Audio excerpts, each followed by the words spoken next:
All right, good morning, everybody. I'd like to thank everyone for joining us today. Those that made it to stand behind me, as well as those watching.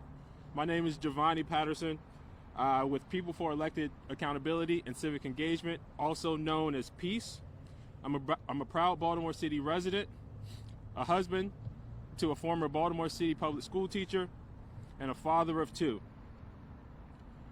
First, I'd like to thank everyone that supported Question K this past election.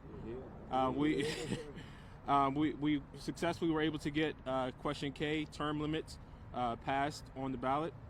I'd like to thank everybody that supported, the team that made that happen, as well as those that didn't support. I mean, I think it's important to recognize that everyone made their voices heard.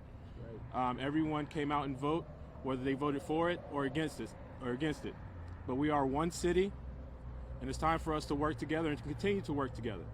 So I don't take it for granted that everyone came out and voted. We did win the vote with about 72% of the vote. More than 85,000 people were in support of Question K. So again, there's just a big thank you for Baltimore. Now, this also shows that the people of Baltimore have a voice, and we, the people, should continue to use that voice. Our city government and its future will be smarter and stronger as a result of that action. Our work to make city government better is far from done.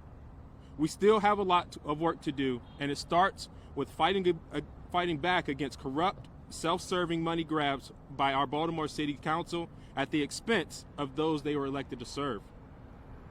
As a perfect example of some of our failed leadership in Baltimore City, we are here today to talk about the unbridled, brazen greed and corruption as evidenced by the latest move by our Baltimore City Council. On November 3rd and again on November 7th, the Baltimore City Council met and voted to line their own pockets with money and cash on the backs of our hardworking Baltimore City taxpayers. The council introduced a bill and voted to support it that would reduce the years of service requirement from 12 years to only 8 years for city officials to be eligible for a lifelong pension. The Baltimore City Council members already earn nearly $100,000 per year for their part-time jobs and are now trying to be insured a lifelong pension on top of that. This greed and corruption will cost the taxpayers of Baltimore City millions of dollars each and every year. This money is going to line the pockets of corrupt politicians instead of being spent on fighting crime, making our streets safer, cleaning up our city, adding to our city's infrastructure, and helping our underserved communities. And if I'm not mistaken, we're over 300 homicides for, I think, the 8th year in a row. This is a slap in the face to the citizens of Baltimore City. Rather than serving the citizens of Baltimore, members of City Council have instead opted to selfishly prioritize their own personal wealth. Let me ask you this. Who among us earns roughly a 6-figure salary for a part-time job and also gets a lifelong pension after just 8 years of service? No matter if you're doing a good job or not, no one. This is a perfect example of absurdity and corruption. This is exactly the point of why we needed term limits to end self-serving career politicians in Baltimore. Anyone running for office simply to receive a lifelong pension is not suited to serve the citizens of Baltimore. This is just another trick for elected officials to steal taxpayers' money. Another disturbing element of City Council's pension bill are the financial ramifications, which will cost taxpayers millions of dollars each and every year. According to a recent article in the Baltimore Sun, the legislation even lacks support from the official charged with overseeing the city's pension program. David Randall, executive director of Baltimore's Employees and Elected Officials Retirement Systems, wrote a letter to the council stating, "It is highly unusual for elected officials to enhance their benefits while in term." This move by the City Council also stands in stark contrast to the opposite vote in the past when they were deciding on pensions for Baltimore City's police and firefighters. When deciding on those pensions for police and firefighters, the City Council voted to extend the years of needed service to receive a pension from 20 years to 25 years. Not reduce the years of service like they're trying to do for themselves. Baltimore City's police union president, Mike Mancuso, shared two letters in the days following the initial self-serving vote by Baltimore City Council on creating their own pension after just 8 years of service, calling it, quote, one of the most egregious privileged class moves in the history of Baltimore, unquote. The hypocrisy of the City Council is almost unbelievable, but it's actually happening unless we all work together to stop it and create a government with our best interests in mind, not just a cash grab for City Council members. So therefore, on behalf of the Peace Coalition that we are building in Baltimore City, we pledge the following to the citizens of Baltimore. If the City Council moves forward with this self-serving measure and votes in the final reader tonight as planned to pass this corrupt bill, we call on Mayor Brandon Scott to veto that bill. He has the power to veto this corrupt action, and we hope that he will do what's right for the people of Baltimore. And on behalf of Peace and our grassroots organizations of concerned leaders from across Baltimore, I pledge today to work with voters in the next election cycle to overturn and change any damaging legislation that is possibly passed that will cost my fellow taxpayers in the city millions of dollars each year. We need to give power back to the people. We pledge today that if this bill is approved and moves forward, we will work with the voters of Baltimore City to gather the necessary signatures required to place this issue on the ballot for voters to reverse this corrupt pension plan in the 2024 election. In addition, we will work to possibly place a ballot issue for voters to support that would eliminate pensions altogether for Baltimore City Council members as part of their part-time jobs. The money grab and corruption will end.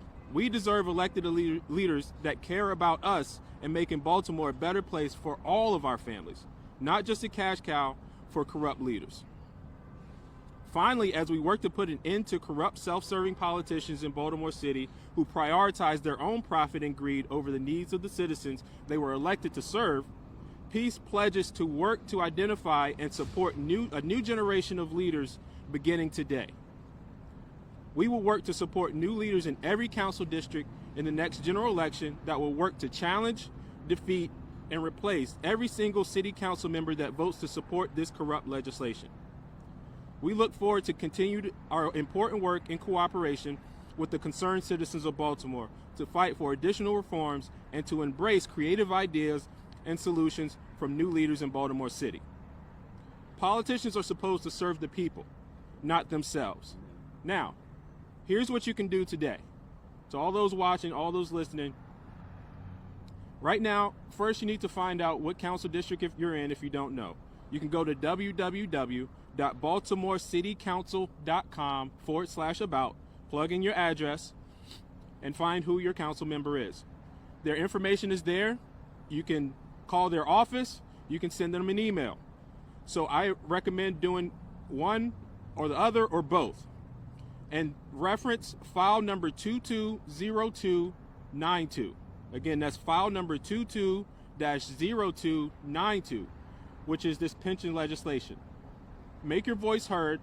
Let your council member know on not to support this bill that's a cash grab, money grab for themselves. This is just the beginning of our collective work, and we hope you will join us all as we work to make our beloved city all it can be and more. It's time to give power back to the people of Baltimore. All right, so next up, I have a great community leader and CEO of United Goated Agers, Dr. Marvin Doc Cheatham. Hey, Doc. There you go, Doc. Good morning. Good morning. Go Ravens. Go Ravens. I don't know who wants to go behind Giovanni after he gives you all the information. It's not much more can be said, but rumor has it in the neighborhood that there may be 12 city council people who are interested in this bill. So I'm going to label each one of them a different name. One is going to be egocentric. One is going to be egocentric. One is going to be egotistical. One is going to be self-centered. One is going to be self-regarding. One is going to be self-absorbed. One is going to be self-obsessed. One is going to be self-seeking. One is going to be self-serving. One is going to be narcissistic. One is going to be normal maniac. Just damn right selfish. I don't know how else you can put it, family. There is no reason for a city council to pass any bill that benefits themselves. Look at the 27th Amendment to the United States. You should not be voting on a bill that benefits yourself. So first and foremost, citizens, you need to tell your city council person not to vote for this bill. You need to tell them this is inappropriate, it is selfish, it is degrading. Why did we have to vote for term limits? Because of actions just like this. We're saying enough is enough, Baltimore City. We're saying rise up, rise up, because now it is time for the people to say, we tell you what to do. We pay your salaries. You need to serve us, not us serving you. So we're saying, as we did with Question K, we're telling you, get behind this peace movement. Tell the elected officials, you work for us, and we do not want you to give yourselves a pension increase. What does that say to our firemen? What does that say to our policemen? They work 20 years giving their lives, and you're going to give a pension to people who work part-time. We're saying, wake up, Baltimore City. Term limits is number one. This is now number two. We must not, we cannot have folks benefiting themselves with the pension. Thank you.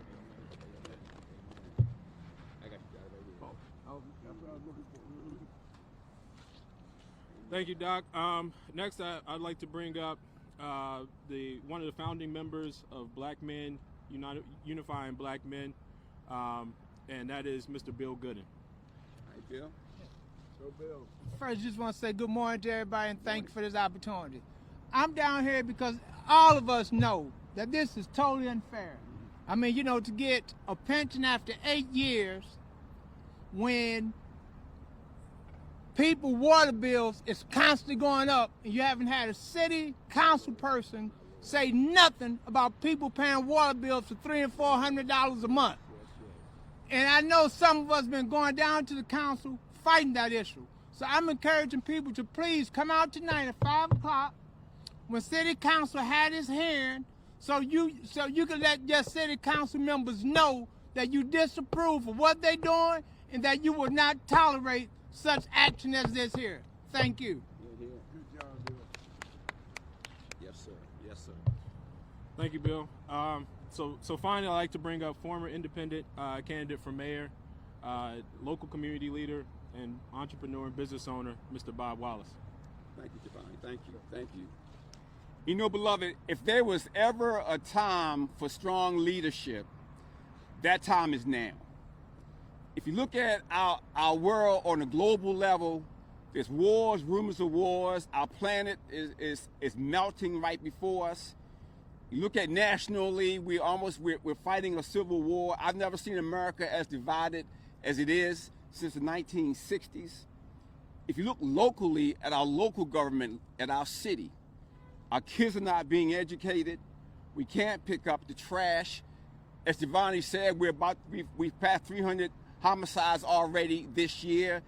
There's so many challenges and problems that require strong leadership.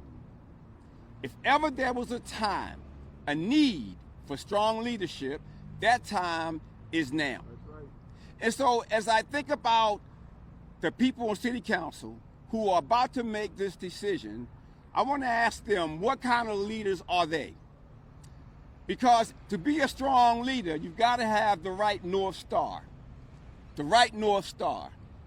And what is the North Star? I would suggest it is know what your why is. Why are you in this position? Why are you doing this? And so if they contemplate changing the pension guidelines, I would ask them, why are you city council? Is it to serve yourself, or is it to serve the people? And beloved, that is the question today. Who are you going to serve? What is your why of being a leader? They will tell you today, based upon how they vote, what their why is. Is their why, are they leading to serve themselves, or are they leading to serve the people? Now, I will submit to you that we have 3 checkpoints here, we as a community. The first checkpoint is, I'm hopeful that the council members will take a step back, take a deep breath, and make the right decision here. I believe there are good members on that body who will make the right decision. But if they don't, the second checkpoint is, as Giovanni said, it is the mayor. I know the mayor. I ran against the mayor. The mayor, in my opinion, is a good man, and the mayor loves this city. We may disagree on policy, but he's a good man, I believe, and I believe he loves this city. I would ask the mayor to put a stop to this. That's checkpoint number 2. Checkpoint number 3, if 1 and 2 do not work, as Giovanni said, we will make up our life mission to identify the members who voted in the wrong way in this amendment. We will do our best to find good men and women to compete against them in the next election, so that we have men and women in that body who represent the people of Baltimore. What is your why? Why are you leading? I hope that today they make the right decision, that their why is to serve the people of Baltimore City. Amen. Thank you so much. Amen. Thank you.